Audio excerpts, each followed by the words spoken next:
Hello and welcome to another episode of the Trash Talk Podcast. I'm with Gentleman Jeff Hollywood 6. How you doing?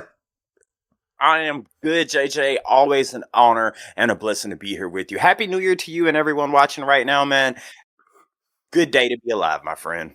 Yes. For those that haven't seen last week's podcast, Happy New Year to everyone out there as well. and I guess if you have seen, then fuck you or something. I don't know where I was going. God dang. No, well, I mean, the idea was, right, like, Happy New Year to those that haven't already heard me say it, but at the same time, like, why shouldn't I say it to those people that have... I'm already derailing myself. We wanted Take the reins, buddy. to talk about manifestation, karma, and affirmations. Yes. If I could start things off here. Excuse me. Now, growing up as a teen, even into my 20s, now being in my mid-30s, but into my, I'll say all the way up until my early 30s, I was somewhat atheist, I would say. Didn't really believe in anything. I didn't believe in anything. Now, if I had, and I know this is not about religion, but I have to throw this out there before I get to where I'm going, because now I consider myself an agnostic. And the reason I say that is because just the way that I have seen life, the way that I have lived life within that time period of me being an atheist to being an agnostic, I have realized that there is something out there. I don't know if you want to call it Jesus, God, Buddha, Allah, Muhammad. I don't know, whatever you want to call it, the creator, whatever you want to call it. To me, what made me believe that I needed to be an agnostic was positive affirmations. I would wake up every day.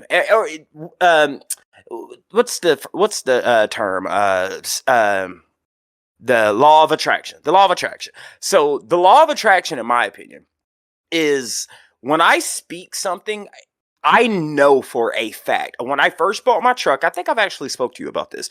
When I first bought my truck, I wasn't even thinking about a truck. I was like, man, I'm going to get me a new truck. Man, I'm going to get me a new truck. I'm going to get me a new truck. I was telling people, I'm going to get me a new truck. 3 months later, guess what? Got a new truck. I'm going to buy my house. Man, I'm going to buy my house. I'm going to buy my house. 3 months later, bought my house. You know what? I'm going to continue. I just kept speaking things. And when I kept speaking things that I actually wanted, I went to start writing down things. And then I went to start telling other people about these things. And everything I said that I wanted eventually came true. And maybe this may be somewhat of a, I don't want to say well, I guess hell, being Irish, there is some superstition to it because, like, I'm gonna say this strictly for podcast God dang, my head's all over the way. For podcast reasons, but like if I say, oh, I'm going to walk out the house and get hit by a car today, I don't even, like, just me saying that feels wrong. So now, here's the superstitious part. If you hear, I just knocked on wood 3 times because I don't want that to happen. I don't know where that comes from, but I truly believe whether good or bad, whatever you speak, it's going to happen. If you say you're going to do this and put the effort behind it, it's going to happen. So when it comes to that, to affirmations and karma, and I'll get to karma a little bit later, but just speaking on the affirmations part and the law of attraction, I definitely believe speaking things will 100% come your way if you truly believe it and truly put the work behind it. I will say that the examples you've given are maybe not great for proving that point because everything you said you were like, oh, I'm going to do this, and then you did that, which is fairly in your control, I would say. So that's just follow through on your intent, right? But yeah, I do think there is an aspect to this that is true. I don't believe in it in any sort of supernatural way, but I mean, first of all, positive affirmations have been shown to be effective as a psychological tool, right? So psychiatrists do sometimes recommend to their patients if they have like negative thoughts or something to like in the morning speak positive affirmations, and that does actually help them feel better, right? So that is a real psychological thing at the very least. In terms of sort of the manifestation, law of attraction, that sort of stuff, I don't think that it does really happen in any sort of supernatural way, but it is true that you are more primed to see opportunities when you look for them, right? It's that thing where if you said you wanted to buy a truck, right? And so naturally, once you have that in your head, you're much more aware when someone is selling a truck. So you see the opportunities of where you can buy one for a reasonable price much more easily when you already have the intent to buy it, right? And so that thing happens a lot, right? When you want to get a job, you suddenly like notice all the job listings, and like you walk by a restaurant, and there's like a waiter wanted or whatever. Like, I mean, maybe that's not the job you're looking for, but you're more aware of it, right? And so I think that definitely exists. I don't think there's anything supernatural to it. Obviously, that's kind of, as you well know, I don't believe in anything supernatural. But yeah, I know. You're definitely the opposite of that one, which is crazy. I mean, but you know, your beliefs are your belief. But are you saying it's pretty much the same thing, like the saying, "Hey, I just bought this new car, and I've never seen anyone drive this car," and then you buy this car, and all of a sudden your brain is programmed. Oh, there's that car. There's my car. There's my car. Is that what you're saying? Yeah, it's basically that, except that, of course, in this case, I mean, it's the same phenomenon, right? Like, once you are more conscious of it, you do notice it more. And that doesn't just go for, as you said, right? You got no cover also for opportunities, right? And it's fascinating, right? When you're learning a language, you suddenly start noticing all the places that it gets used. For example, is one that I can like personally attest to, where it's kind of surprising how often foreign languages pop up places. I don't know how much it happens around where you live. I mean, over here we often have products that like have like their labels in multiple languages because they're just sold in multiple countries. That's a thing in the U.S. And you also, of course, some of these films have scenes in foreign languages and stuff like that. And you don't really pay attention to like how much foreign language is around you. I mean, English, of course, yes, that I do notice because it's very prevalent. But like other languages, you don't really notice how prevalent they are around you until you pay attention to it. In my case, you start learning it, right? So I do think there is that effect where you are just more primed to pay attention to it. Yeah, I agree. And going on the karma thing, do you mind if we hop into the karma thing really quick, you know? So when it comes to the karma thing, I don't know if this has... Well, let me ask you this. Do you believe in karma?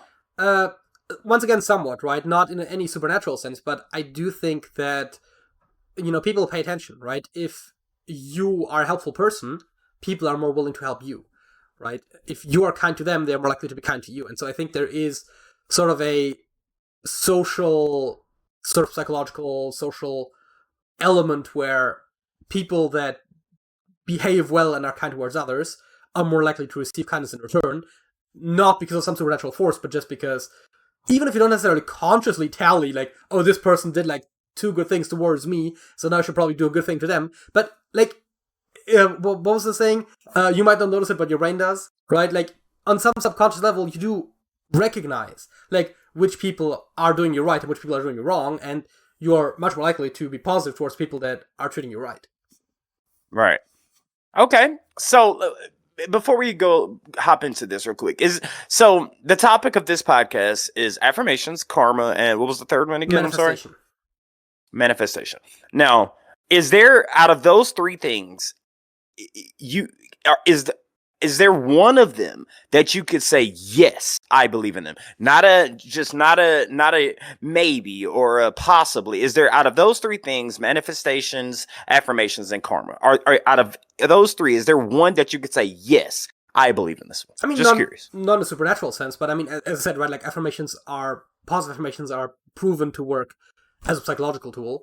And I do believe that as like a social effect, karma does to some degree exist, but none of those. So the answer would be no then, right? You don't believe in any of it. Okay, all right. So to the karma thing with me, again, I think in order for you to believe in karma, you have to believe in somewhat of not necessarily a deity, but something. God, I don't even know what the word is. Maybe supernatural might be the best word to use. Something where you believe if you put something out, you're going to get it back. If like I mentioned earlier about the truck, about the house, about this, I spoke it. I got it back. Maybe that's, manifestation. Maybe that's karma coming. Hey, okay, maybe karma may be something different, because maybe you could associate karma with something physical. Hey, eye for an eye. Someone took your eye, or you took someone's eye, you're going to get your eye is going to get taken. Or you could just be a good person, which again goes back to my agnostic belief, is to where I know there's something bigger. I can't give you proof of it. The proof that I can give you is when I speak positively, when I ask for things, when I treat people nice, good things happen to me. When I do bad things, when I treat people bad things happen to me. That could be the only proof I give you. And I know that's not nothing physical, like I can physically, like you can tangibly touch, but just going off of those things that I see, that I put out, I get back. And to the karma thing, it's like, again, man, I'm from the South. You were raised in Germany. Now, in the South, we believe in those things.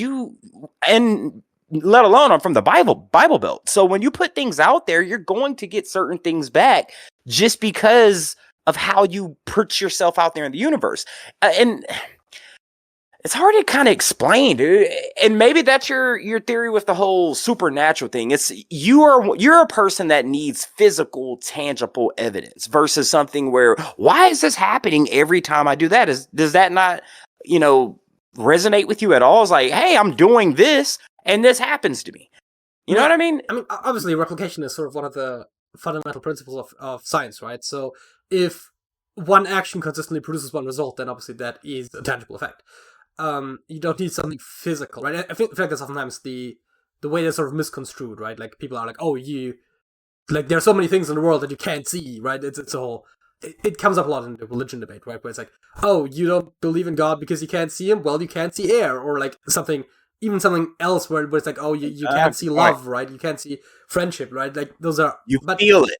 Yeah, but I do think there is a difference in that. I mean, love and friendship are probably like a little bit poorer to define.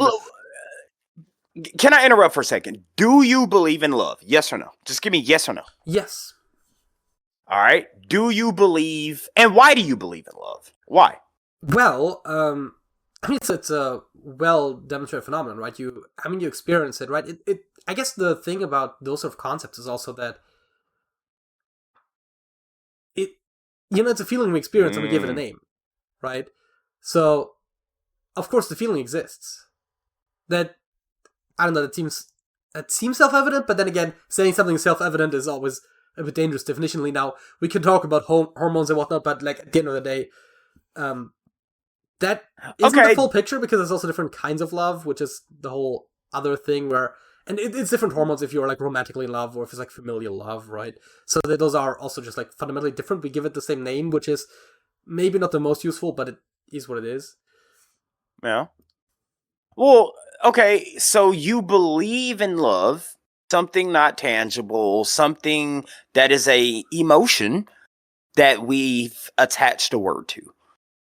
But you don't believe in karma, which I'm trying to figure that part out about you. You believe in love, something that's not tangible, something that you do feel. So maybe that's it. Maybe it's a feeling. Do you have to, manifestation, because... Go ahead, sorry. Well, the thing about karma is that there are plenty of instances where bad things happen to good people and good things happen to bad people, right? So, yeah. I mean, obviously, defining who's a good person and a bad person, there's a whole other question of, like, who gets to do that. But if you look at, like, all of the richest people in the world, for example, basically none of them are, like, good people. Like, some of them do charity, for sure, but... Like, well, how do you know that? How do you know that? Well, I mean, I don't know about all of them, but it does. You said basically all of them. That's a pretty broad statement. Well, okay, maybe I've said it a bit overbroad for like the amount of knowledge that I have on the topic, but it sometimes when you get, for example, Jeff Bezos for the longest time was the richest man in the world, and then you hear about the workplace practices at Amazon that got him to that point, and you realize that like the way they're treating their workers. I mean, I don't know if he personally had a lot to do with those decisions, but it's one of those things where like money is especially, I think, a good case for this, where clearly the people that are willing to do things that are maybe not as moral are more likely at the end of the day to become rich than those that have scruples. Okay. Right? So let me ask you this. What about Gandhi? Gandhi didn't believe in violence at all. Was he a good person? I mean, by all accounts, he was a good person. He was a bad father, I think, but that is a different question, I suppose. No. you said Jeff Bezos. Your initial statement was most of the rich people in the world are usually portrayed as bad people. Gandhi's one of the most famous people ever. Most people, there's so many people that live by his teachings. So he's, if not, he's known just as much as Jeff Bezos and all every rich person you could possibly imagine. He's just as famous as them. So what makes him different than a Jeff Bezos? Is Gandhi a bad person because is it just a money aspect? They're both very famous. I mean, I was talking more about wealth in that case than fame. I know wealth is by no means a perfect measure, but yeah, I mean, Gandhi wasn't rich, at least as far as I'm aware. So you think money makes you a bad person? No, I think that bad people have an easier time making money, which. Okay, if Gandhi was the richest person on planet Earth and still had those core values, would you apply that statement to him? Well, the statement I said was that bad people have an easier time making money. Like, it depends on how he made his money, but presumably, if he has the same values that he had, he somehow managed to make money while not being a bad person, but that doesn't invalidate the principle that it is easier to make money if you don't have scruples, right? By being a bad person. Yeah. Wow. Exploitation of labor, right? Like setting low wages, high prices, bad work hours, right? Like those things help you make a product for cheaper, or to sell a product for cheaper, which then in turn like maximize your profits, right? Like that's how capitalism works. And at the end of the day, generally the richest people are those. I mean, first of all, there's usually those that already have some degree of wealth from their parents, because it's very hard to get like that kind of rich in a single generation. Which then you could argue that doesn't have anything to do with karma necessarily, right? Like whether you are born to rich parents has nothing to do with how good of a person you are, because how good of a person you are is determined by your actions, arguably, which happen long after you were born. So, unless you get into reincarnation and whatnot, but that's a whole yeah. Okay, well, hell, let's dive down the reincarnation hole. So, Gandhi, people follow his teachings, nonviolent, wasn't very rich. Donald Trump, half of America hates him, half of America loves him. Very rich, by your definition, because he was born nepotism, his family was rich and inherited these things. Not as good as Gandhi. So, they both die. That inheriting money makes you a bad person. I just said that whether or not you are born into a rich family has nothing to do with whether or not you're a good person. Therefore, that at least wouldn't be caused by karma. Well, you basically said that the idea of capitalist, the idea of a capitalistic society is a bad thing, because you're creating something for a cheaper price, made by, if you want to use the term, slave labor, and selling it for a higher price. That's a bad thing. I can agree with you there, right? Yes, you would agree with me there. I do think capitalism can probably be regulated in such ways that it doesn't have to necessarily be as exploitative at the very least as it is currently, but it does certainly incentivize exploitative behavior. All right. So going down the reincarnation hole. Gandhi dies. If the reincarnation thing is true, if the better you are to people, the nicer you treat people, the more you give, the more you help people in your next life, you're going to be a better person. Gandhi would be a better version of himself if we're talking about reincarnation, right?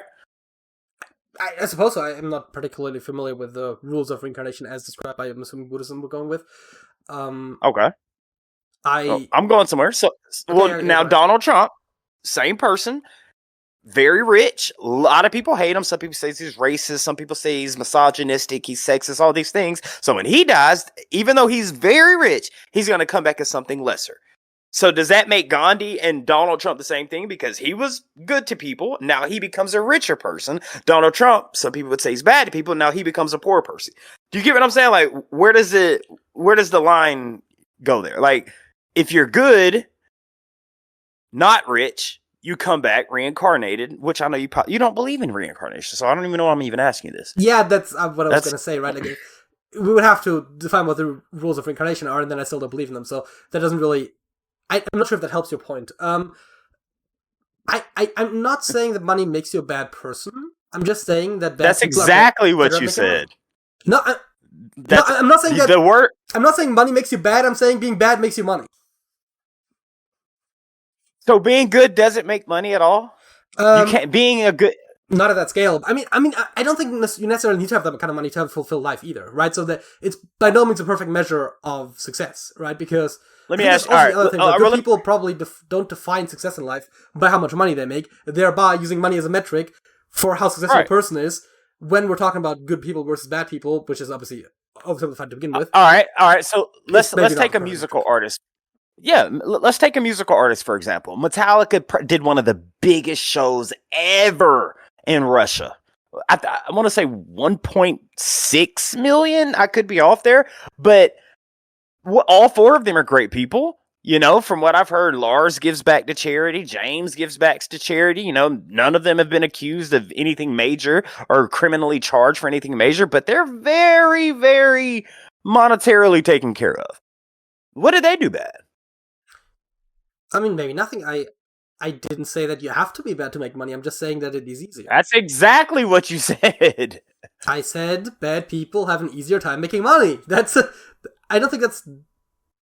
I mean, first of all, given that I've described a tendency, you can never use individual examples to disprove my point, which obviously makes it a hard point to disprove. I can see that, but it's really just... I'm just saying, like, if you run a business, right, and you care about your employees, right, like, you give them good work hours, you want to give them benefits, you want to pay them well, you're not going to make as much money as if you don't care about your employees, and, you work them to the bone.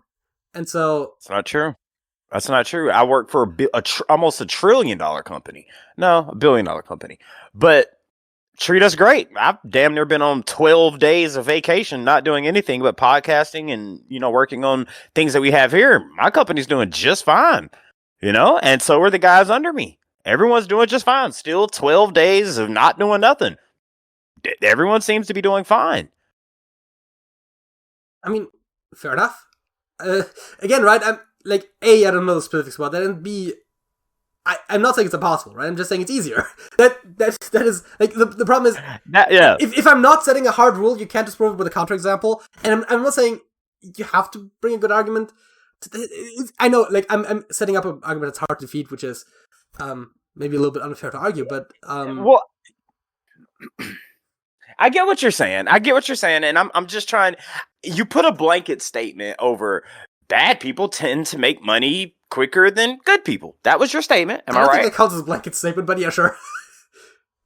No, literally before you said most rich people are usually... Most people who have money are usually bad people. That's what you said. I said most of the richest people in the world are probably bad people, yeah.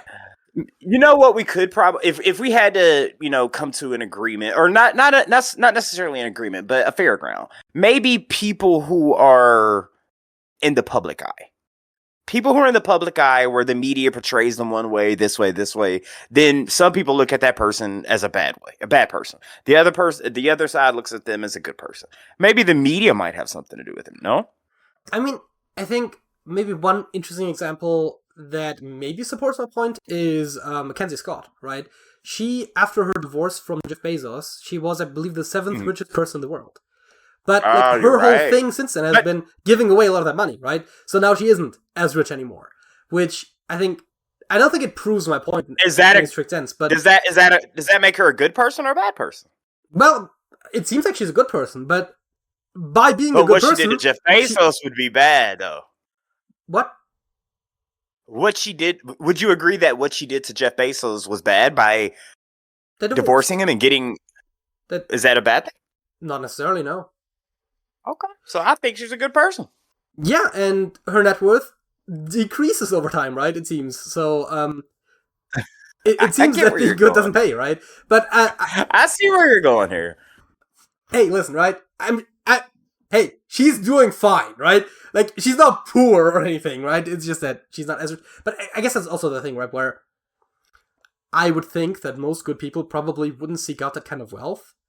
But also, again, I use wealth as an easy indicator because it's like one thing that we can have like easy numbers on, and it's like somewhat standardizable. It's really a terrible matter for how well someone does in life.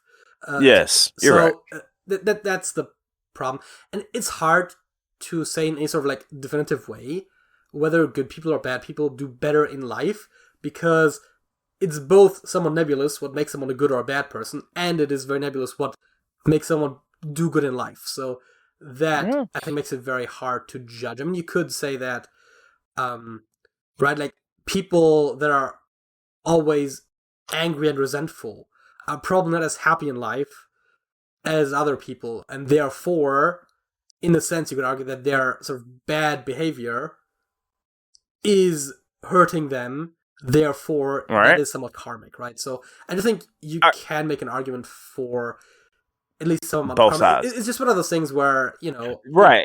If you want to take it too strictly, you get into like the whole thing about like kids getting cancer and that sort of stuff, which, like, obviously I don't think fits in any sort of karmic balance. But well, no, I don't think anyone was arguing that karma is the only thing that influences life either. So that's also not a fair argument. Right. So back to the karma thing, you know. Well, excuse me, I don't know the lady's name. Jeff Bezos, the lady who got divorced, Mackenzie. Oh, so Mackenzie Scott. She divorces, gets all this money, and she has I wouldn't say a goal, but she enjoys giving money to the less fortunate. What if she believes in karma? What if she believes in, like, hey, you know, I believe that I got all this money from one of the richest guys on planet Earth, and I'm giving back to all these people that don't. Like, what if she believes in karma that much that she's like, I know whether in this life or my reincarnated life, I'm going to come back because, yes, I got a lot of money. You couldn't, if I gave you that much money, you couldn't spend it if you wanted to. So she's giving it away as a sign of, hey, maybe I don't need it. I can't spend it. You know, my kids can't spend it. My kids' kids can't spend it. So let's give it away. Let's give it away. That's a sign of giving back giving back to receive more. It may not be today. It may not be tomorrow. It may not be your lifetime. It may not be your children's lifetime, but it may be 20, 30 generations in the future. You never know. Maybe she just believes in karma and that's why she's giving it back. You know, who knows? I suppose it's a possibility. Let me ask you this. Let me, before we get that, how much money would it take for you to be completely settled for the rest of your life? Give me $1 USD. How much money to where you're fine? I mean, you would think it's probably somewhere in the double-digit millions. If you think about how much money you would make in a year, you would probably spend a good chunk of that. How many years you expect to still live, which unclear, but there's probably still like 60 to 80 years left. So how much do you spend in a year? That's an interesting question. Probably less than $1 million. So yeah, I mean, somewhere in the like lower double-digit millions. All right, again, give me a number. Settled for life. I mean, it's hard to say that now with like a lot of uncertainty. Let's say 50 million. Okay, 50 million you think you'd be set for life. All right, your parents are going to get old one day. Would you, obviously you love your parents, I know you do. You would take some of that 50 million to help them with medical bills, housing. You would do that, right? Yeah, of course. Why?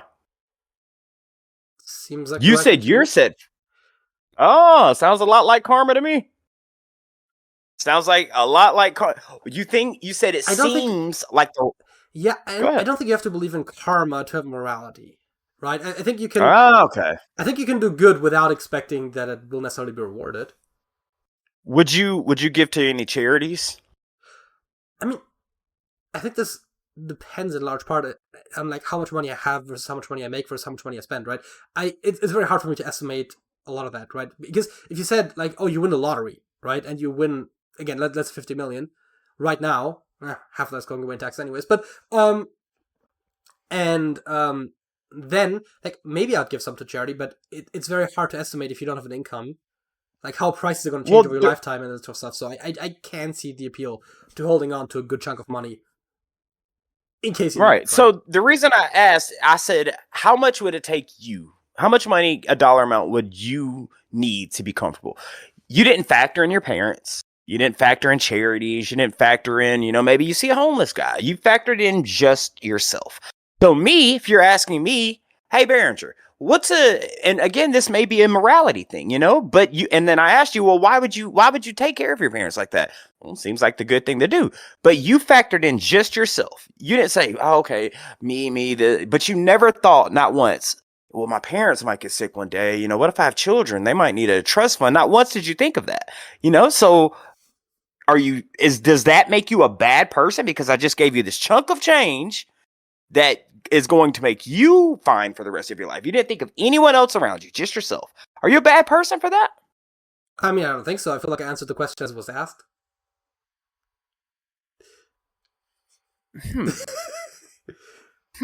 But I get it. But aren't those the people that are going? I mean, your parents brought you into this life. You're gonna have to take care of them one day. You might get married one day. You specifically thought about yourself. I said, hey, how much money would it take for you to be set? Morality didn't set in. You not thinking of your afterlife. Maybe, hey, give me some more money to take. Maybe karma.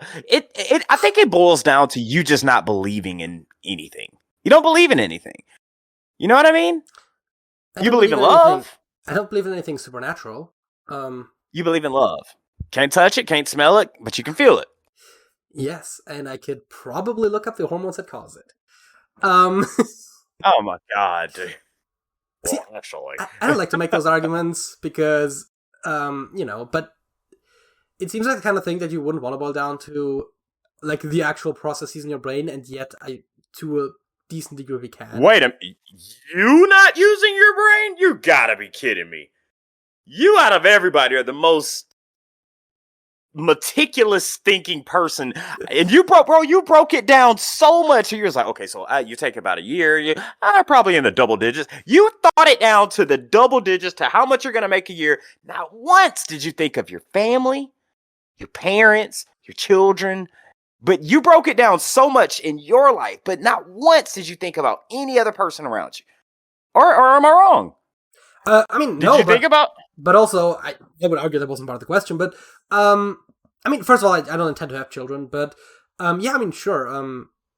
Other people to take care of, right? That does make sense. I mean, also, I feel like it's already like a thing where you have a large degree of uncertainty because I think if you wanted to really calculate this, you would probably need to calculate expenses, average annual inflation, average life expectancy, and then you could probably build a formula that you see how your brain works. You're thinking about inflation. You're thinking about everything going up, but and you again going back to your earlier statement, you had said usually you have to do not good things to be more successful. Which I agree with.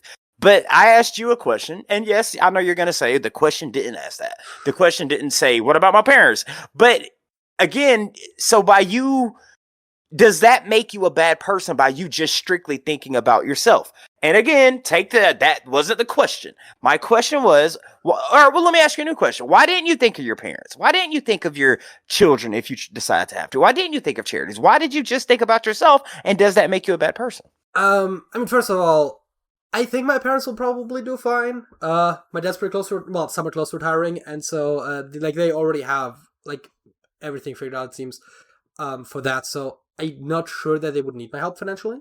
Okay. I'm not planning to have children, right, so that is one aspect where I'm not sure that the need would necessarily arise. I mean, obviously, charity would be an option, but at the same time, if you ask me, how much money do I need to be set, then I'm not thinking about, regularly donating to charity, right, that's not... I don't see that as part of the question, but at the same time, I think if you ask, you're only thinking of yourself doesn't make you a bad person, I would go so far as to say that what you think does not make you a bad person, irrespective of what it is. I would argue that your actions determine whether or not you're a good person. Now, I can somewhat see how maybe in some cases intent of why you perform those actions matters. Maybe. But I don't think that categorically the things you think necessarily make you a good or a bad person. Is your family, are they religious at all? Just curious. Not really. What does that mean? Does that mean they're agnostic? They're atheists? What does that mean? I think they're vaguely Christian, but also they don't go to church. I've never seen them pray. So they do pay some lip service to Christianity here and there, but I don't think they're particularly religious. So what took you away from that? What took you away from the karma? What took you away from the the manifestations, what took you away from that when you were kind of raised with that? What took you away from all that? Just curious. Well, I mean, obviously the carbon manifestations is obviously not directly part of the Christian religion, but Christianity. But it's a part of religion. But go ahead. Sorry. So yeah, I mean, I was raised in a Christian environment, but it's not the same as it is in the States, right? Religion is not as important to people, I think, here. It's not like as in your face. But yeah, I think I used to consider myself a Christian for a while there, and the things I was learning about Christianity and the beliefs associated with it did not line up with the things I was learning about the world. You know, it's a thing where I used to, believe Christianity. I used to believe the Bible was true, that sort of thing. And then, you go to your science class, physics, whatever, biology, and you learn things, and they don't seem to agree with how the Bible describes it. And so which one? How do you measure which one is accurate? Like, what made when you grew up in the Bible things weren't real versus when you went to school and you learned that things in the Bible weren't real? Which one? What measures it? You know what I mean? Like, is it the home values or what someone at school teaches you? I mean, that's an interesting question, but I feel like I kind of understood that science like finds truths. I never really I don't know why exactly, but I never really doubted science sort of as a field. I mean, sure, maybe there's every now and again there's an incorrect discovery, but broadly, I think as a system, I never doubted that. And then, so when things conflicted, at first I, the Big Bang, right? It's like, oh, God didn't create the world. It was the Big Bang, so maybe God caused the Big Bang, right? And then, and you go, okay, so evolution describes the species that's coming about in a certain order, and then the Bible in the creation story, which I never necessarily expected to be literally true, but it's a metaphor. So, but it talks about the creatures of the sea and the skies coming about on the same day, and then the creatures of land, right? Meanwhile, reptiles predate birds, right? So that doesn't really even as a metaphor, that doesn't really add up. And so I was I noticed myself adjusting my beliefs about Christianity and God, right? Like it went from, God made things to God caused the processes that made things. And at some point I had to acknowledge that if I keep changing how I see God, then maybe there's a deeper flaw there, right? Like, I can't just so there was always this idea, and it's a concept known as the God of the gaps, but I didn't know that term at the time, where I noticed that, all of the things that we can't explain are clearly caused by God, right? And all the things we can explain clearly have natural explanations, therefore we know those. And so I was like, wait, but as I'm learning about the world, I'm moving fewer things from the God, I'm moving things from the God column to the science column, and of course, someone I'll know all the things that are to be known, if maybe not actually, but I'll learn all of the science there is to know, right now, at least in broad strokes. But then I was like, well, what if we discover more? And what if we find explanations for other things that I put in the God column? Right. And as someone, it felt intellectually dishonest to keep holding on to the God thing if I constantly had to revise what that even is to make it fit with the rest of my worldview, and so I abandoned it. No, I would agree with you 100%. I think I went down the same route. So then let me ask you this. Would you agree that there are some things true in the Bible? Just some things? I mean, of course. For instance, Jesus was a real person? Do you think Jesus was an actual person? It seems like it. Okay. What color do you think Jesus was? Just curious. Based on where he was born and the location he was born. Just curious. I mean, you think brown. Did he look more like you or more like me, do you think?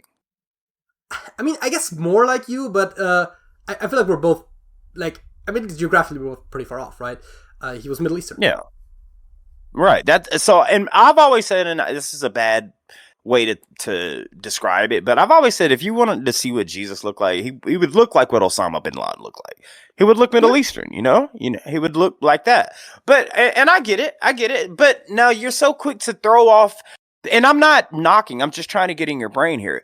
Well, you're so quick to, you're not even quick to throw off the Christianity religion, because you're right. I mean, the more you learn, you're like, wait a minute, that doesn't make sense. You sound like fairy tales. What about every other religion? Does any other religion on earth resonate with you at all?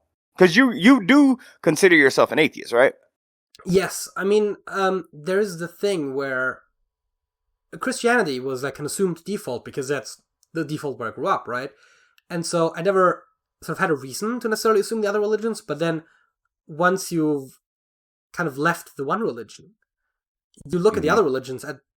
I mean, first of all, a lot of them are very similar, right? You look at the Abrahamic religions, right? Like Oh yeah. Islam and Judaism I- are kind of similar to Christianity. Now, I just know to sometimes, just interject for 1 second. That's why I'm agnostic, because I read multiple of those different religious books, and basically they all say the same: just treat people right.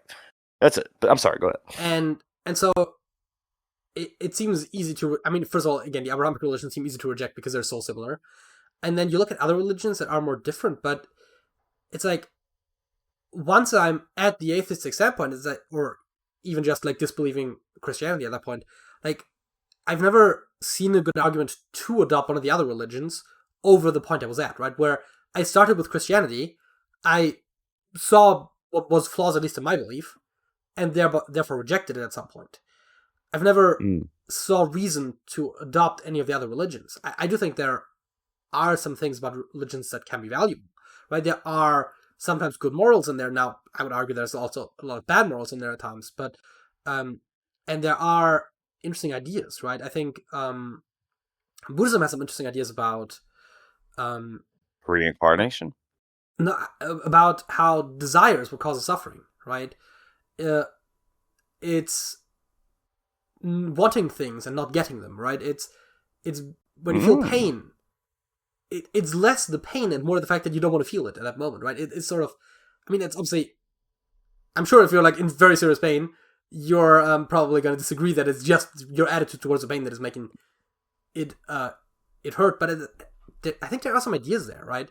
I mean, it's almost Hmm. kind of similar to Stoicism in a way, but so I do think religions often have philosophical components that can be worthwhile, but I just don't believe in supernatural stuff, and I don't think anything has been sufficiently evidenced for me to change my mind on that.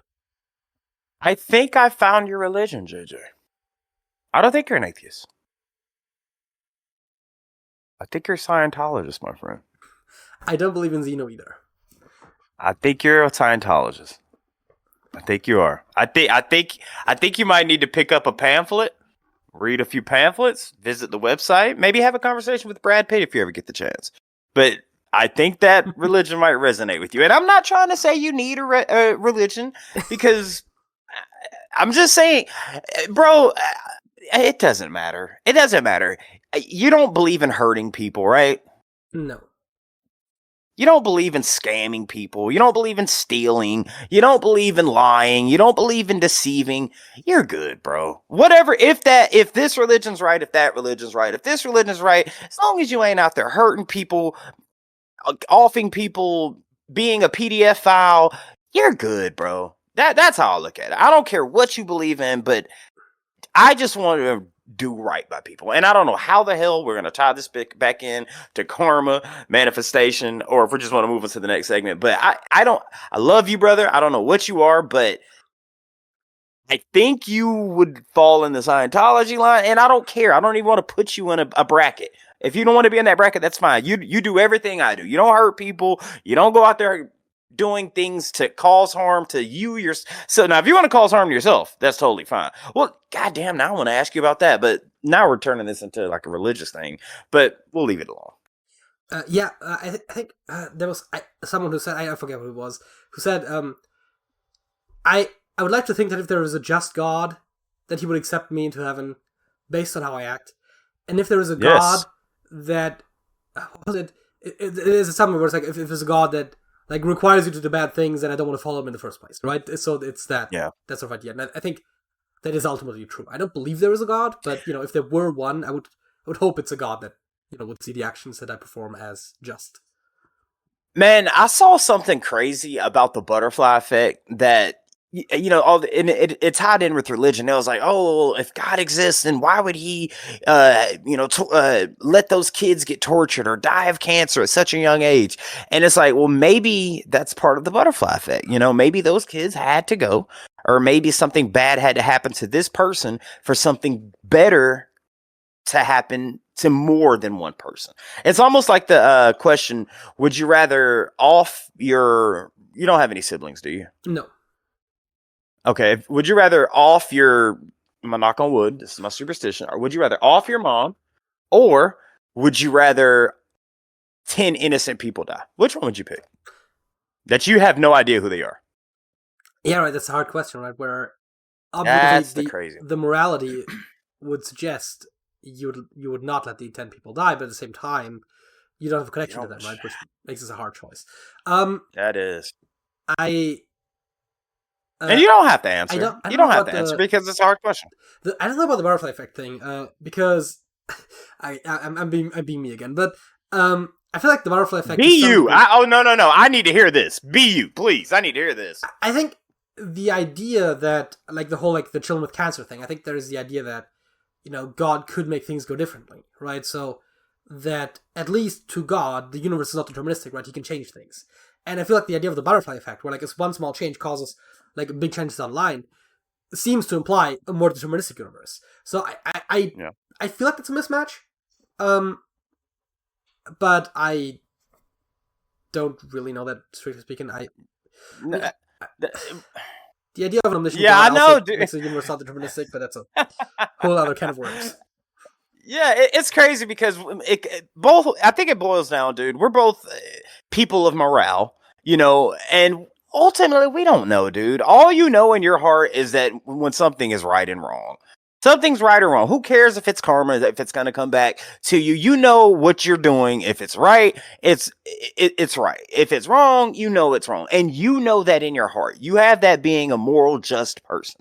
I think that's ultimately what it boils down to. I don't care what religion you are. I don't care if you believe in karma, manifestation. If you want to say, hey, if I do this today, then this is going to come back to me. I don't care what you believe in. Ultimately, as a human being, I think most people have that thing inside of them. When they know what they're doing is right, it's right. And you know when something is wrong, it's wrong. That's how I look at it. Yeah. Which I guess very smoothly brings us to our fact of the week. What is your fact of the week? Yes, man. Dude, that was a deep one there. Again, me and you and I, first podcast of 2025. Do you know where the term podcast comes from? Just curious. Do you know why it's called a podcast? I'm assuming it has something to do with the iPod. Oh, okay. Before I tell you why the term, let me ask you this: Do you know what the first podcast was? No. Okay, so the very first podcast was to a guy, shout out to Dave Weiner and Adam Curry. They're credited for creating the first podcast. Curry created a program called iPodder in 2004 that allowed him to download internet radio broadcast to his iPod. Now, here's where the term podcast comes from. The term podcast is a combination of the words iPod and broadcast. It was coined by British broadcaster Ben Hammersley in 2004. So 2004 is the year that's credited for the first podcast, and the reason it's called podcast is because during that time, like you said, the iPod was popular, and you're broadcasting your thoughts, your ideas, and your words to other people. Hence the term podcast. Yeah, that makes a lot of sense. I don't know if I've heard that before, but yeah, no, I mean the iPod connection. I was thinking, like, there's really no other context in which pod and an audio medium, like, connects. Yeah, I got to thinking about it. I'm like, why is it even? I'm like, okay, we're doing the podcast, and I'm like, why is it even called a pod? And I'm like, you think pod, you think two peas in a pod, you think, broad. The cast thing, I was thinking, okay, casting a spell. What are we talking about here? Then I looked it up, and I was like, sense, but. Yeah, broadcast does. I guess why is the iPod called the iPod would be the logical follow-up question then, but I'm assuming it's just because of the shape. The shape of the iPod? Shape? Like, I don't know, it's like, it's a small thing. I don't know. History. Yeah, Google, pull that up. Why is an iPod called an iPod? Let's see what Google has to say with that. Yeah, let's do it that way. Why is the iPod called iPod? I usually like to just go through a Wikipedia article, but, like, trying to actually skim for a specific fact is tough. I bet it has something to do with Pocket. One thing a bit weird, that's portable music device. Who designed that? Steve Jobs. had the final say, obviously, but he didn't come up with that name. So who did and why? It's a development stage. The device was known by a variety of codenames, including Dulcimer, with a headline looming in the deadline looming in the mid 2001. There was much debate about what to call the thing that finally hit stores that fall. Oh God. Can you please just give me the answer? When it says he was immediately reminded of the scene in 2001: A Space Odyssey, when doomed astronaut David Bowman, sitting in his EVA craft after going after Frank Poole, asked HAL 9000 computer, open the pod bay doors. Okay. By the way, you said, "Oh God, can you give me the answer?" I thought you didn't believe in that person. Yes, it's a turn of phrase. You see, it's a cultural artifact. Some people would call that a sin of using it using his name in vain. So, from what I have heard, the original idea behind using God's name in vain is more so telling people like, "Oh, God would want you to do this," right? Or like saying like, "Oh, do this, or God will be disappointed in you," right? Like using God's name is basically to like give yourself the authority of God, sort of that sort of thing, more so than just like saying "God damn it" or like "My God" or something like that. Okay, hey, you taught me something. What's your fact? Just curious. What's your fact of the week? My fact of the week concerns Richard Jarecki. Probably not how you pronounce it. Who? I'm assuming it's Richard Jarecki. He's German, Polish, something like that. Depends on which year you're looking at. And he looked at roulette wheels, and he would like analyze about 10,000 spins of a wheel, and he would like note down like how often which result came up, and he could use that to then actually win. Use it to his advantage. Yeah, because it turns out that while in theory a roulette wheel is perfectly random, in practice it could be like unevenly manufactured or could have some wear where it's slightly more likely to land on certain numbers than others. And if you know precisely what it is, and then you can win just often enough that you can actually have an edge on the house. Now, granted, that has caused manufacturers to like manufacture even tighter tolerances and casinos to switch out the wheels even more often, so as to minimize the ability to do that. But he apparently made $1.2 million. Jesus, off of that? Wow. In the 60s and 70s, mind you, so adjusted for inflation, that is good money. Wow, that's good money, dude. Are you a gambling man, JJ? Not that much. Like I've played some recreational poker, but that's about as much as I gamble. Yeah, I mean, I enjoy gambling. Dude, this is how I know that life is going in the right direction. Whether you want to call it karma, want to call it manifestation, this is how I know life is going in the right direction. Our reaction we did yesterday. Do you know what song we did? I do not. No. It was called "The Gambler" by Kenny Rogers. Oh, you gotta know when to hold 'em, know when to fold. Okay, yesterday that came out. Today, you bring this interesting fact to me about roulette wheels, and me and Smokey we were talking about gambling, nothing but gambling, and I had no idea that would be your fact of the week. But what are the chances that gambling come together on New Year's Eve and New Year's Day? What are the chances? That's how I know something out there is making something happen. You could have picked anything, and they say there's no such thing as a coincidence. You could, bro. You know how many there are facts on fidget spinners. You know what? What about a soda can? What about the ingredients in a soda can? You know what? What about this thing? What about this? What about this? There's so many facts out of everything you could have picked. You picked gambling. That has to mean something. I mean, no? If I had picked a different kind of fact, you might have drawn a different connection, right? I don't think that it's always hard to say that two things are not a coincidence, because it's very easy for you to see a pattern in two things. I think you'd have to have at least like 3 or 4 things until you can like actually point to a pattern. All right, well, here's mine. Is New Year's Eve remember earlier I was telling you how black people have these, or maybe just Southern people have this thing where they have rituals. You eat greens, you eat black eyed peas. You do that. I told you about that, to bring prosperity. That's pretty much Well, called a gamble. You don't know if it's going to work. I'm gonna give you a spoiler right now. My song of the week is not by the Black Eyed Peas. Oh, dude, I was about to say, dude, that'd be crazy.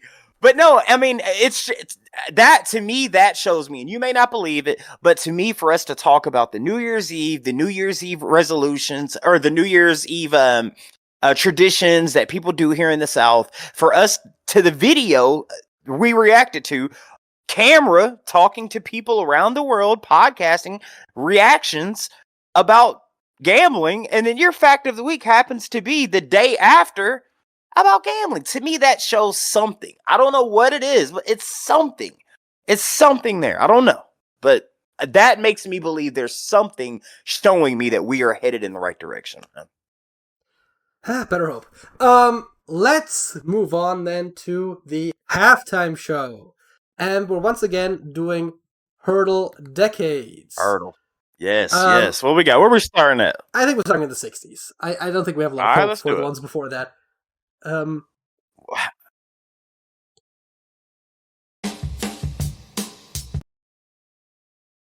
wait a minute.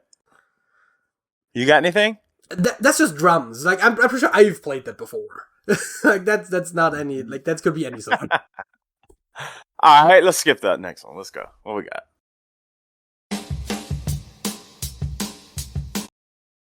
Oh my God, I know this. Feels very generic to me. Oh my God, skip it. Let's. They don't give you much. Let's see.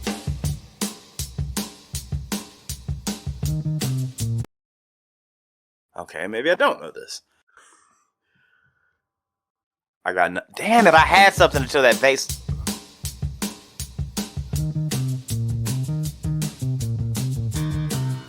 No, it does sound familiar. You're right.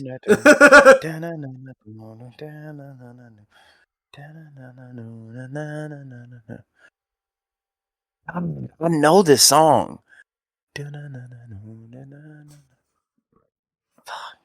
If you ain't got nothing, I guess we'll skip it. It does sound familiar. It does sound familiar. But I don't think I'm going to get it from this, sadly.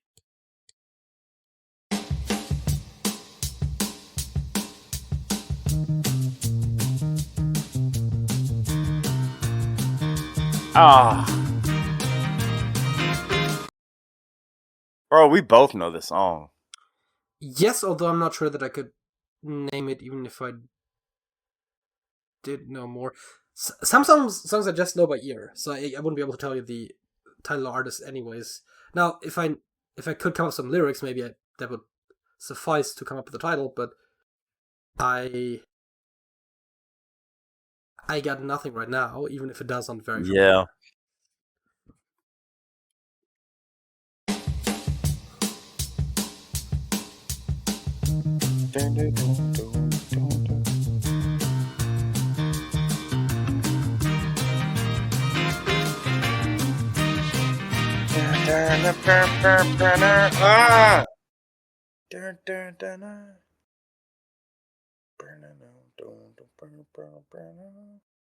Jesus, JJ, you know what this is, broski. I don't think I'm going to come up with it. I don't think it matters how much time I have to think about this. I'm probably not going to come up with a name or title. What you got? Let's see what it is. Damn it, we're going to know it. Judy in Disguise by John Fred and his Playboy Band. I have never heard of that title or band name, but I've probably heard the song before. Yes, that song definitely sounds familiar. So let's move on to the 70s. What we got? That's JJ. See, another coincidence. What the? Do you not know that? What? No, I don't know that. Bro, this is getting crazy. The topic of this podcast, and your name is. Hold on, bro. This is. I'm sorry. Just 2 seconds. You've never seen the TV show Good Times? No. There's a character on Good Times who's very popular in America. And every time anyone says Dynamite, which happens to be the first lyric in this song on this episode, right? And what's your name again? What do we call you, JJ? JJ. JJ, right? Check this out.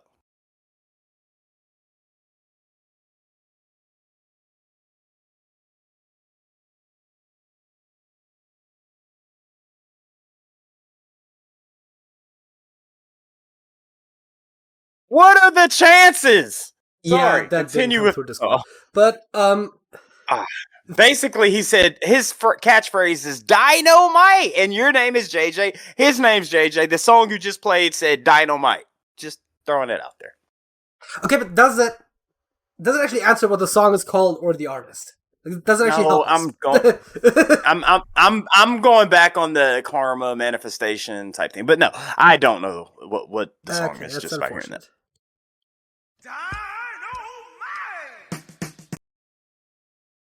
Damn it, I don't know.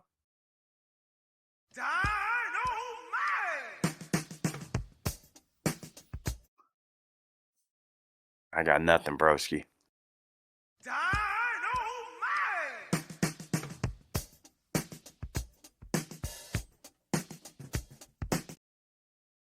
You got anything? No.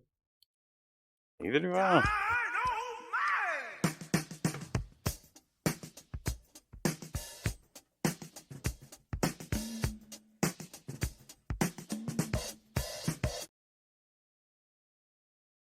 Broski.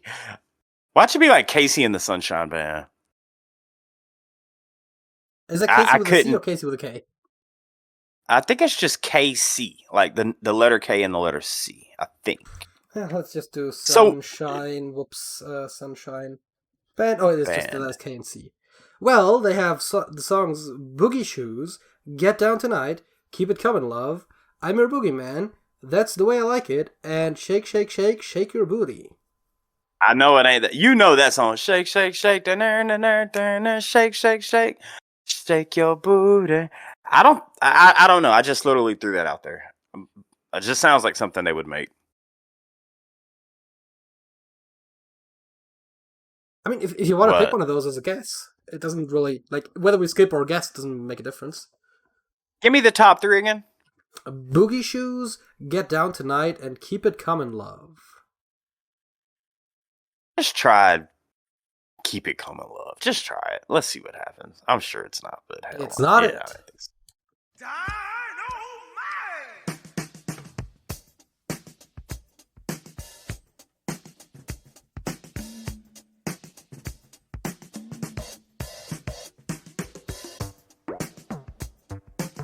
Oh, hell.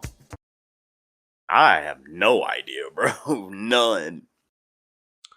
Well, I guess we're giving up. It's called Dynamite. Who was it? By Bazooka. Dynamite it's so crazy. I was wondering, because it sounded like you said Dynamite, which I would have spelled as D-I-N-O and a space and M-I-G-H-T, as in the might of the dinosaurs, but What's crazy is we always tend to, like you said earlier on the song before, you said, oh, if I had lyrics, I could potentially type something in. We got the first thing we heard was a lyric, and we didn't even think to type in Dynamite. But also, I would not have thought to spell it that way, so I'm not sure if I would have gotten it necessarily. Because I would have thought Dynamite, like the way you're normally supposed to spell it, or Dynamite as in... Dynamite. I get it. So, I don't know if I would have thought of that one. D-Y-N-O. Like... Damn. So we're down to... We got to at least get one, JJ. You got to get one at least. Well, let's move on to the 80s. Whoa. For the longest time. Yes. Okay. Yeah, we got that one. Is it just called The Longest Time? That's just longest. It might. Yeah, I think it's just long. Billy Joel. Yeah, Billy Joel. That's it. Got it in one. Got it. See, I said we gotta get one, and what did you just say? Got it in one. Coincidences, man. Let's move on with high spirits to the 90s. Hey, we gotta get two. Well, my left ear really enjoyed that. Nothing, bro.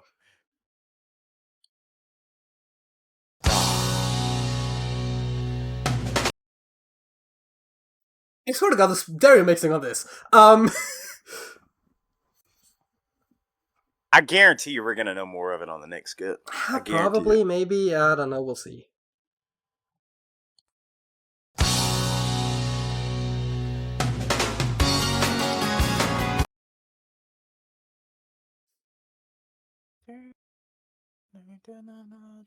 I'm not certain if it sounds familiar or generic. I've heard the song, and that's a good question. I don't know if it sounds familiar or if it's just generic 80s. That's a good question. Well, I mean, it is technically already the 90s, but obviously sounds do carry over sometimes.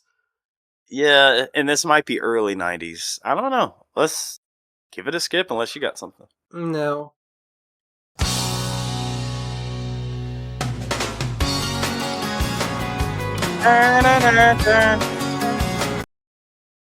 We know this, bro. I'm pretty sure this is louder than the previous ones, but I don't have any control over that.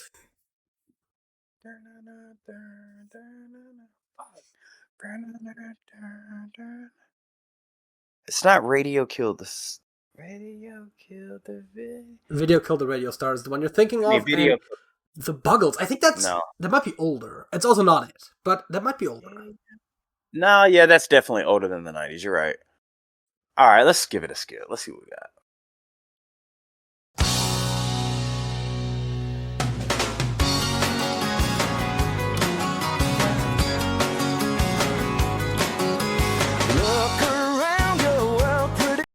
Pretty faded and it was around with your pretty face. Treated and I down and whoa me. Come on. Whoa me. God, I know this. You know this. I don't think I do. Dave Matthews Band, maybe? Your pretty faces in it. Well, we don't have any. Wait, I'm spelling it right? Dave. You can't really spell Dave wrong, can you? Put Matthews. Maybe. Dude, there has to be pretty faces and a whoa. Matthews Band. Dave Matthews Band. Yeah, I don't think. There's no Dave Matthews. That's no, bro. There has.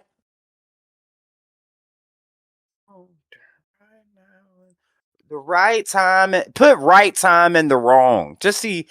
It's the right time and the wrong. Nope. Nothing with the right time. I try wrong. Try right time and the wrong. Well, we have Little Miss Can't Be Wrong by the Spin Doctors. And that seems to be the only one that actually contains the entire word wrong rather than just the letters that make it up. God, I know this song. I swear I thought it was Dave Matthews. Try the wrong one. I mean, I know it does. If the one that has wrong in it, let's just see. Well, let's try the wrong guess. Like then you were about to say. I know the right time and the wrong. I think the part that we actually heard said something about. Yeah, let's play it first. I know this song.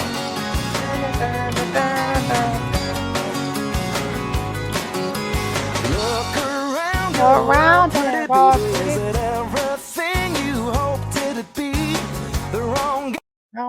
The wrong gal in the wrong situation. Put fuck, dude. Oh me. Oh my God! Everybody knows the song in America. Yeah, I got nothing. I want to Google it so bad, but I know that breaks the rules. Dang it. I know the song, dude. Well, that is I great. don't know the name. Usually the first thing to getting the right answer, but if we don't know it, then we can't get it. I know, JJ. Damn it. I know. Who is it? Roll to Me by Del Amitri. See, I kept saying, roll to me. I should have said roll. Roll. Damn it, I knew that one. Let's go to the 2000s. What we got? That was barely All right. anything. Nothing.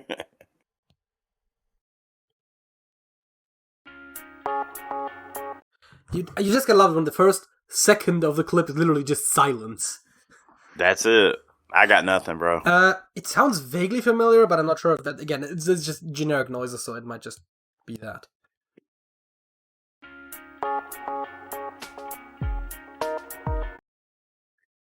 Mm-mm.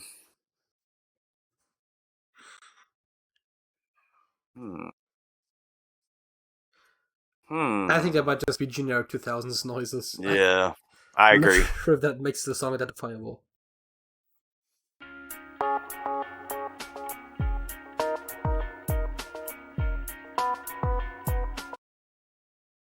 Damn it, I'm not getting anything, broski. And this is 2000s? This is 2000s, yes. We're starting to leave my area of expertise.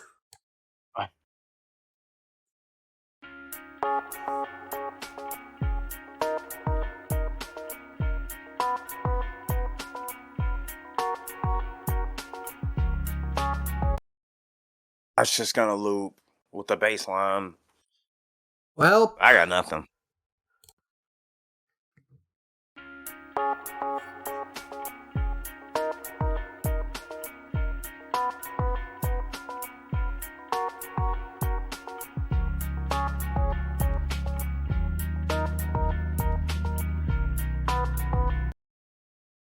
yeah, no, not from that. Nothing, broski. It's Pure Shores by All Saints. Doesn't ring a bell at all. At all. Nah, me neither. 2010s. Oh no, it seems like All this right. track's unavailable on Sublet in your location. Poor Germany. Yeah, it's always Germany, ain't it? Well, I mean, I don't think we have like an obvious substitute for the 2010s, so I guess that's that. What? I wanted to. Okay, you know what? Okay. You know what? You pick out a Do you category. have what? You, All right, you- what you got? Give me a you want to cat. pick What up- are my options? Okay, so the new games are Soul, Funk, R&B, Disney, Christmas, and Soft Rock. And then also we have in number one hits, we have Canada, UK, US, and Australia. And for Let's do number one hits, United States. That- Number one hits, United States. Yeah. We built this city Come by on. Starship. We got that one.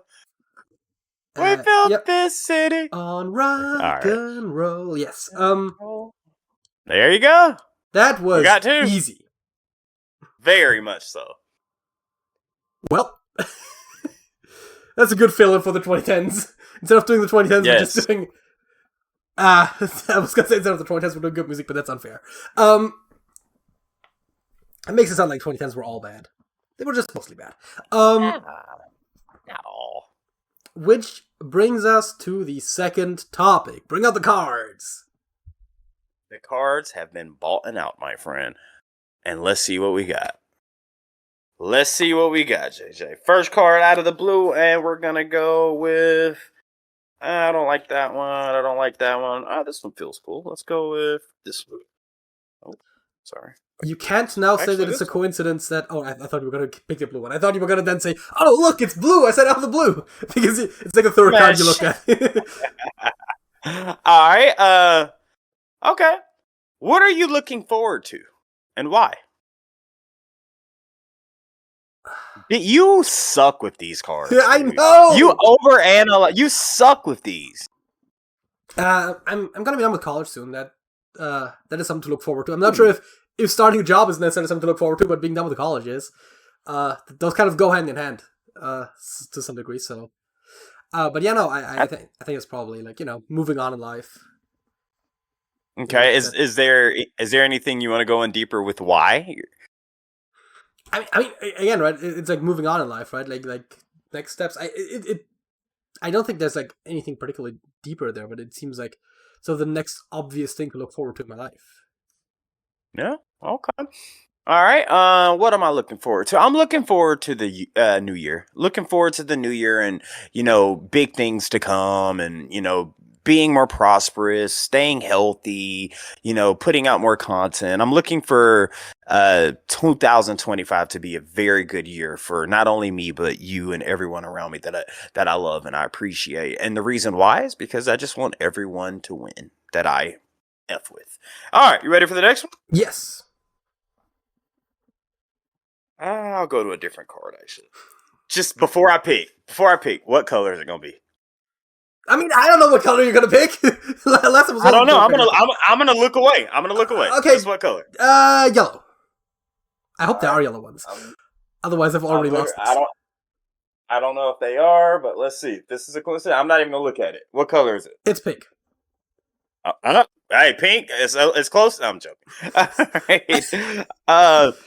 You must choose one nation to rule the world. Which one will you choose and why? Liechtenstein. China.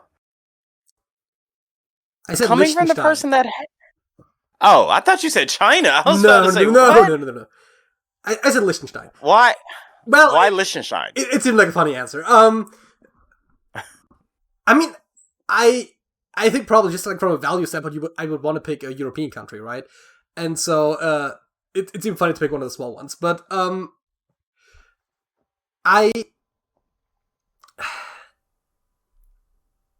it's hard to say because all the countries. The problem is the more you know about the politics of a country, like the less happy you probably are with it. Yeah, like that just threw my answer out the window. You just saying that. Like, German politics has never been, like, super great, but it's also been fine for the most part. But then you look at France, right? And, like, if you compare that to Germany, for example, they, I think they have some things that are much better than in Germany, right? They have better work-life balance. They have more pro-nuclear power, right? There's a lot of stuff there that I do appreciate. But then, currently, their government is pretty much in shambles, right? They could barely elect a prime minister. I mean, I feel like realistically, probably the obvious answer is something like Denmark or Norway. See, that's where I was gonna go. So, and let me ask you this: were you kind of biased thinking of the question? Like, were you initially biased of your country? I mean, not specifically. I immediately knew I wanted to pick a European one, but I didn't necessarily want to pick Germany.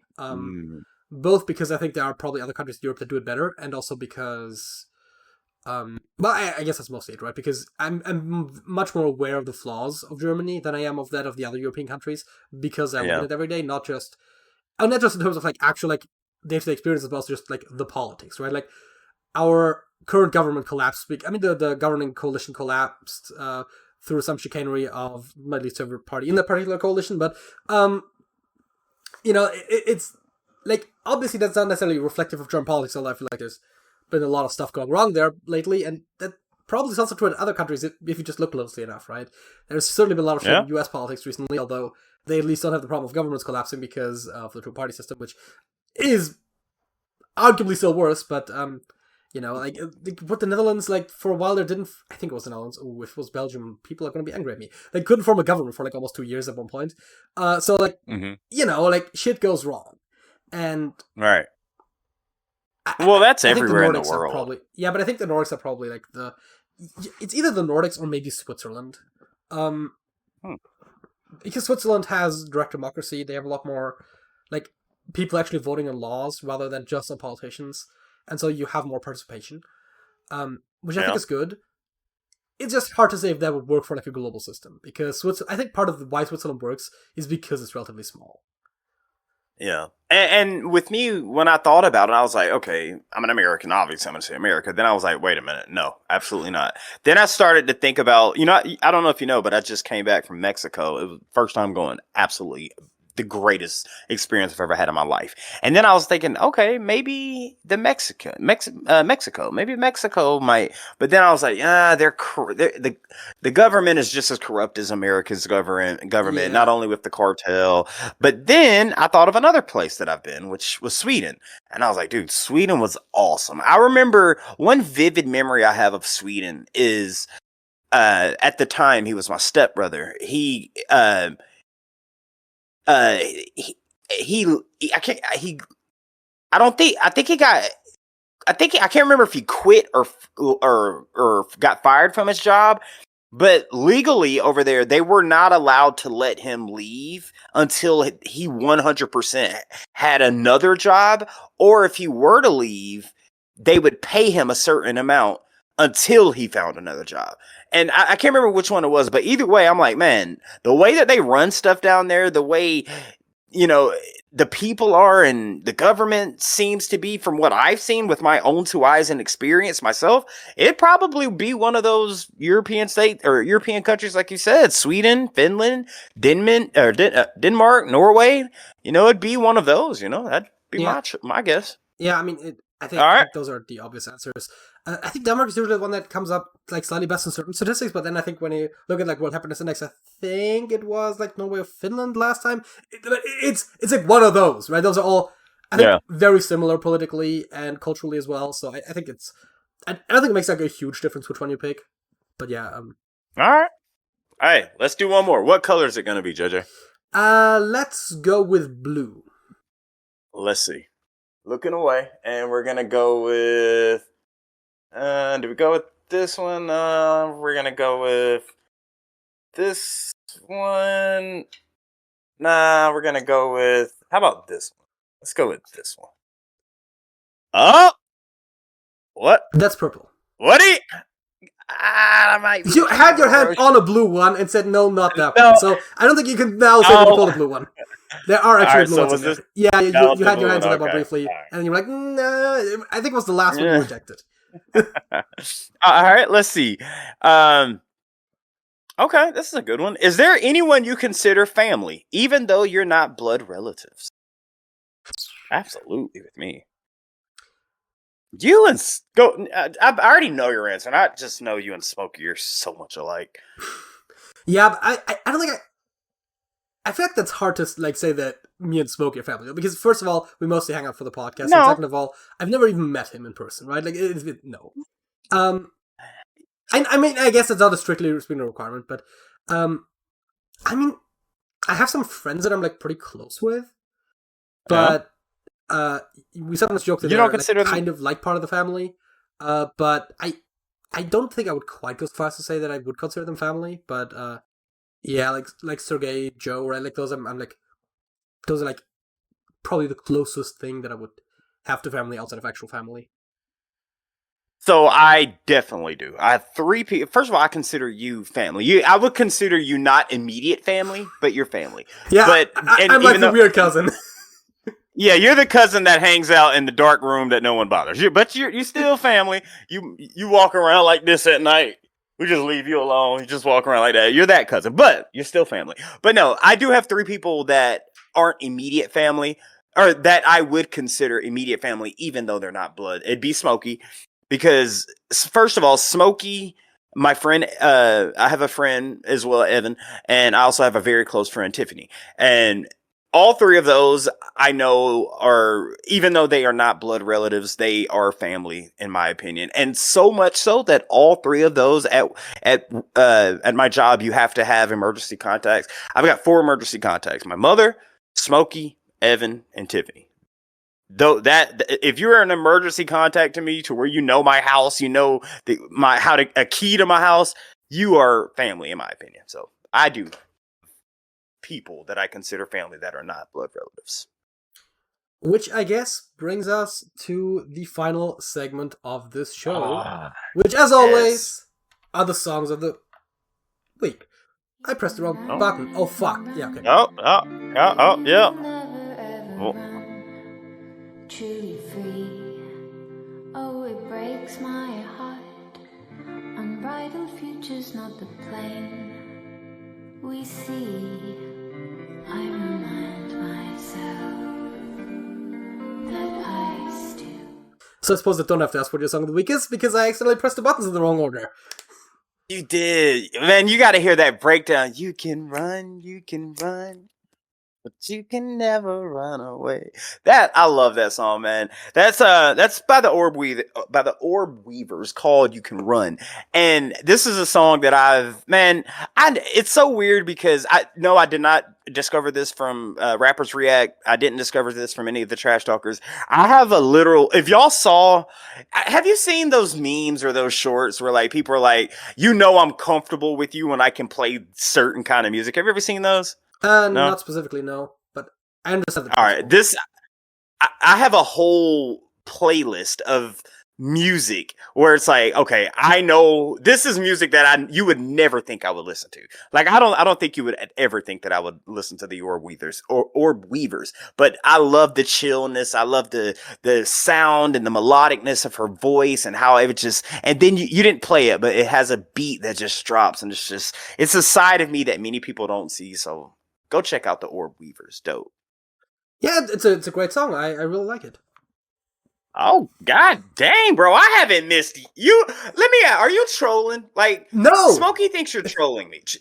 Bro, you have not said I've picked a bad song in almost the past 7 podcasts. You're like, I actually like this one. I actually usually used to hate everything. Are you just doing it to stroke my ego? Be honest. No, maybe you're just picking better songs recently. I don't know. Okay. I was just curious. What's your song? I think this might Oh, wait, what you got? This might actually...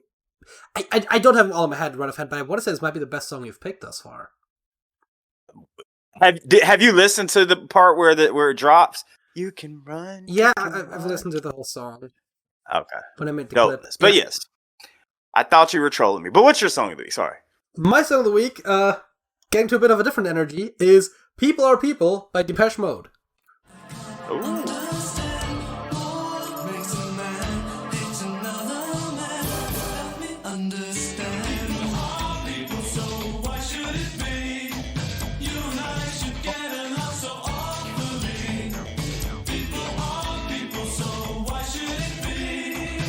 Oh!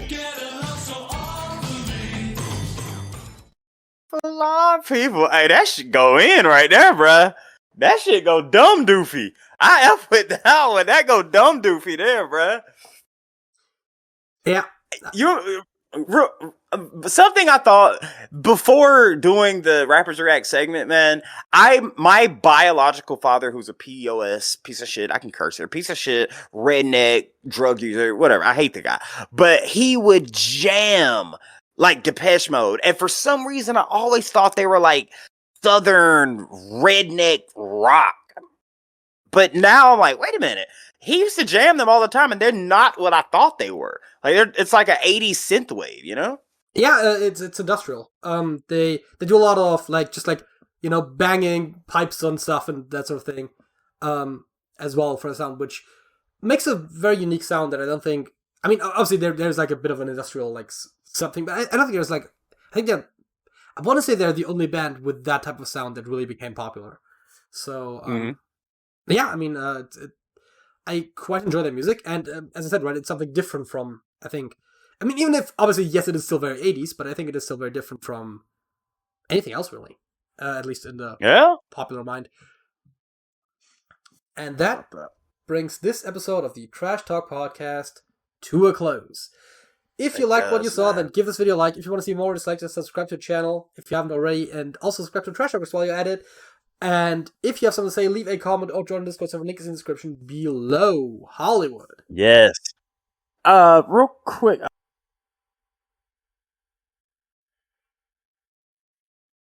Oh, my. That's it? That's it.